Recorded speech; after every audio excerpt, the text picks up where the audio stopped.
নমস্কার বন্ধুরা, কেমন আছেন সবাই? নিশ্চয়ই ভালো আছেন। তো পাপিয়া ঘরোয়া রান্না চ্যানেলটিতে সকলকে জানাই স্বাগত। চলে এসেছি আবারও একটি দুর্দান্ত স্বাদের রেসিপি নিয়ে, পনির হায়দ্রাবাদি। এই রান্নাটা কিন্তু দেখতে যতটাই সুন্দর লাগছে, খেতে ততটাই সুন্দর লাগবে। ছোট থেকে বড় সকলেই কিন্তু চেটেপুটে সাফ করবে এই রান্নাটি। এটি রুটি, পরোটা, তন্দুরি, চাপাটি, পোলাও, ফ্রায়েড রাইস সব কিছুর সাথে কিন্তু ভীষণ ভালো লাগবে এই পনির হায়দ্রাবাদি রেসিপিটি। আশা করছি সকলের ভালো লাগবে। সকলে আমার সাথে থেকে পুরো ভিডিওটি দেখতে থাকুন। তাহলে চলুন শুরু করা যাক আজকের রেসিপিটি। এখানে আমি 250 গ্রাম পনির নিয়ে নিয়েছি। এবার পনিরগুলোকে আমি টুকরো করে একটা মাপের কেটে নিচ্ছি। এটাকে আমি চৌকো টুকরো করে কেটে নিচ্ছি। একটু বড় বড় সাইজের কাটতে হবে। আর ভিডিওটা কিন্তু আপনারা একদম টেনে টেনে বা স্কিপ করে দেখবেন না, পুরো ভিডিওটি দেখতে থাকুন। আমি খুব সাধারণভাবে, খুব সহজ সরলভাবেই কিন্তু দেখিয়ে দিচ্ছি এই পনির হায়দ্রাবাদি রেসিপিটি। এটি অসাধারণ স্বাদের একটি রেসিপি। এখানে আমার সমস্ত পনিরটাকে টুকরো করে কাটা হয়ে গেছে। যেহেতু খুব একটা সমান মাপের ছিল না, পনিরটা একটু এবড়ো খেবড়ো ছিল, তাই সমস্ত টুকরোটা একই মাপের হয়নি। এখানে সমস্ত টুকরোগুলো কেটে নেওয়ার পর একটা প্লেটে আমি এখানে সমস্ত টুকরোটাকে তুলে নিচ্ছি। এবার এই জায়গাতে আমি নিয়ে নেব একটা বাটি। এই বাটির মধ্যে এবার আমি দিয়ে দিচ্ছি 3 টেবিল চামচ টক দই। এই টক দইটা একদম বাড়ির সাধারণ টেম্পারেচারেই ছিল, ফ্রিজ থেকে বার করা নয়। এখানে আমি হলুদ গুঁড়ো, ধনে গুঁড়ো, জিরে গুঁড়ো আর লঙ্কা গুঁড়ো এই সব কিছুকে নিয়ে নিয়েছিলাম। এবার সব কিছু এই টক দইয়ের মধ্যে দিয়ে দেব। এখানে একটু পড়ে গেল, এটা আমি পরে তুলে নিচ্ছি। এবার সমস্ত কিছু মশলাটাকে আমি দইয়ের মধ্যে দিয়ে একটা চামচের সাহায্যে খুব ভালোভাবে মিশিয়ে নিচ্ছি। এটা সুন্দরভাবে একটা মিক্স তৈরি করে নিলাম। এবার এর মধ্যে দিয়ে দিচ্ছি আমি 1/2 চা চামচ গরম মশলা গুঁড়ো, 1/2 চা চামচ গোলমরিচের গুঁড়ো। সব কিছুকে খুব ভালোভাবে মিশিয়ে আমি আধ ঘন্টার জন্য ঢাকা দিয়ে রেখে দেব। এদিকে আমি একটা প্লেটে একটা টমেটো কেটে নিয়েছি, কিছুটা ক্যাপসিকাম কেটে নিয়েছি, 3-4টে লঙ্কা কেটে নিয়েছি, 2টো মিডিয়াম সাইজের পেঁয়াজ কেটে খোসা ছাড়িয়ে নিয়েছি, আর 9-10টা রসুন নিয়েছি, আর কিছুটা আদা আমি কেটে নিয়েছি। 2 ইঞ্চি মতো আদা কেটে নিয়েছি। এখানে তেল গরম হয়ে গেছে। সমস্ত পনিরগুলোকে এবার আমি গরম তেলের মধ্যে দিয়ে ভেজে নেব। এখানে আমি সাদা তেল গরম করে নিয়েছি, আর পুরো রান্নাটাই কিন্তু আমি সাদা তেলেই করব। এক পিঠটা ভাজা হয়ে যেতেই আমি অপর পিঠটা উল্টে দিচ্ছি। পনির কিন্তু এখানে খুব একটা কড়া করে বা লাল করে ভাজার দরকার নেই। হালকা লালচে রং আসলেই কিন্তু পনিরগুলো ভাজা হয়ে যাবে। আর পনিরগুলো একটু হালকা লালচে রং আসলেই আমি সমস্ত তেল ঝরিয়ে পনিরগুলোকে আমি তুলে নেব।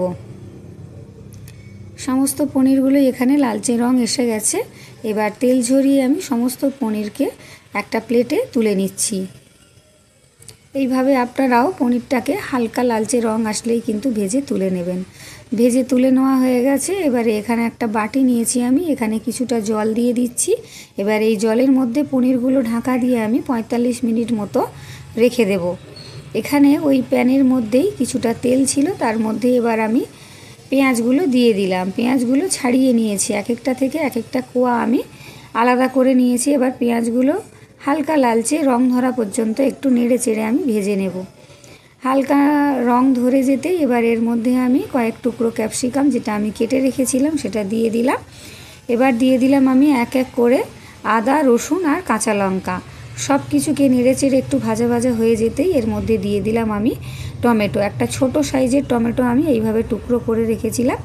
সব কিছুকে কিন্তু খুব একটা বেশি ভাজার দরকার নেই, হালকা লাল লাল করে ভেজে নিলেই হবে। এটা 1 থেকে 1.5 মিনিট ভেজে নিলেই মিডিয়াম আছে, তাহলেই হবে। এবার সব কিছু ভেজে আমি একটা জায়গায় তুলে নিয়েছি।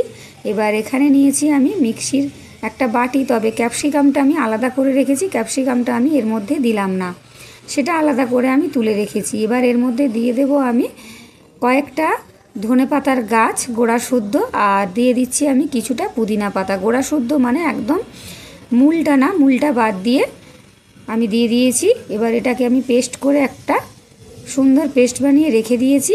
এদিকে আমি প্যানের মধ্যে আরও কিছুটা সাদা তেল গরম করে নিয়ে একটা শুকনো লঙ্কা, একটা তেজপাতা, 2টো লবঙ্গ, 3টে এলাচ আর কয়েক টুকরো দারুচিনি আর কিছুটা জিরে আমি ফোড়ন দিয়ে দিলাম। ফোড়নটা লাল লাল করে ভাজা হয়ে যেতেই আমি যে পেস্টটা তৈরি করে রেখেছিলাম সমস্ত মশলা, ধনেপাতা আর পুদিনা পাতার, সেই মশলার পেস্টটা এখানে আমি দিয়ে দিচ্ছি।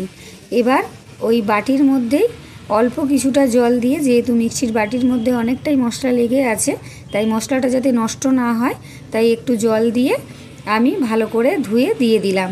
এবার সব কিছুকে কিন্তু খুব ভালোভাবে কষিয়ে নিতে হবে। কিছুক্ষণ আমি ঢাকা দিয়ে কষিয়ে নিচ্ছি।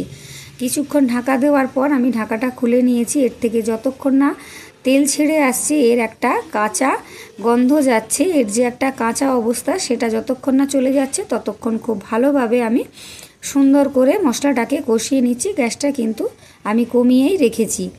মশলাটা যত সুন্দরভাবে কষিয়ে নেওয়া যাবে রান্নাটা কিন্তু ততটাই ভালো হবে।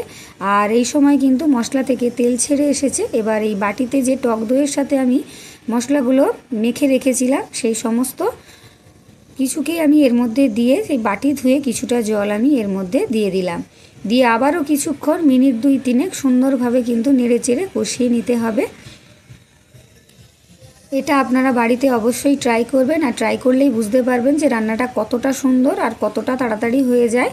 খুবই সুন্দর একটা রেসিপি। আমি এখানে পরিমাণ মতো নুন দিয়ে দিলাম, আর দিয়ে দিলাম 1/2 টেবিল চামচ মতো চিনি, স্বাদটাকে খুব সুন্দর করার জন্য। স্বাদের তো একটা সামঞ্জস্য রাখা চাই, তবে রান্নাটা সুন্দর হবে।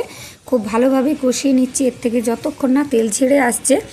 আর কষানো হয়ে গেলে কিন্তু এর থেকে বেশ সুন্দর একটা মিষ্টি গন্ধ বেরিয়ে আসছে। দেখুন মশলা থেকে তেল ছেড়ে গেছে, মশলা কষানো হয়ে গেছে। কতটা সুন্দরভাবে আমি মশলাটা কষিয়ে নিয়েছি। মশলাটা কিন্তু খুব ভালোভাবে আমার এখানে কষানো হয়ে গেছে। এবার এর মধ্যে দিয়ে দেব আমি সেই যে ভেজে রেখেছিলাম ক্যাপসিকামগুলো, সেগুলো তো আমি পেস্ট করিনি, সেইগুলোই এর মধ্যে আমি দিয়ে দিলাম। দিয়ে আবারও কিছুক্ষণ নাড়াচাড়া করে এবার জল থেকে আমি পনিরগুলোকে তুলে ছেঁকে রেখেছি। সেই জল থেকে ছেঁকে রাখা পনিরগুলো আমি এখানে দিয়ে দিচ্ছি। 45 মিনিট ভিজিয়ে রাখার পর আমি ছেঁকে রেখেছিলাম। এবার পনিরগুলো আমি এর মধ্যে দিয়ে খুব ভালোভাবে নেড়ে চেড়ে আরও 1 থেকে 1.5 মিনিট আমি কষিয়ে নেব, গ্যাসের আঁচটাকে কিন্তু একদমই কমিয়ে রেখে।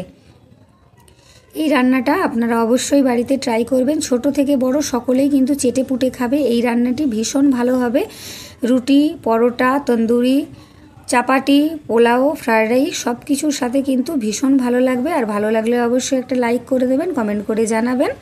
আর চ্যানেলটিতে যারা নতুন আছেন চ্যানেলটি অবশ্যই সাবস্ক্রাইব করে পাশে থাকা বেল আইকনটি প্রেস করে অল করে দেবেন। মশলাটা কষানো হয়ে যেতেই এখানে আমি পরিমাণ মতো গরম জল দিয়েছি। সবজি রান্নার সময় একটু গরম জল দিলে কিন্তু রান্নার টেস্ট বাড়ে, আর আপনারা অবশ্যই গরম জল দেবেন। আমি কিছুক্ষণ এটা ঢাকা দিয়ে ফুটিয়ে নিয়েছিলাম।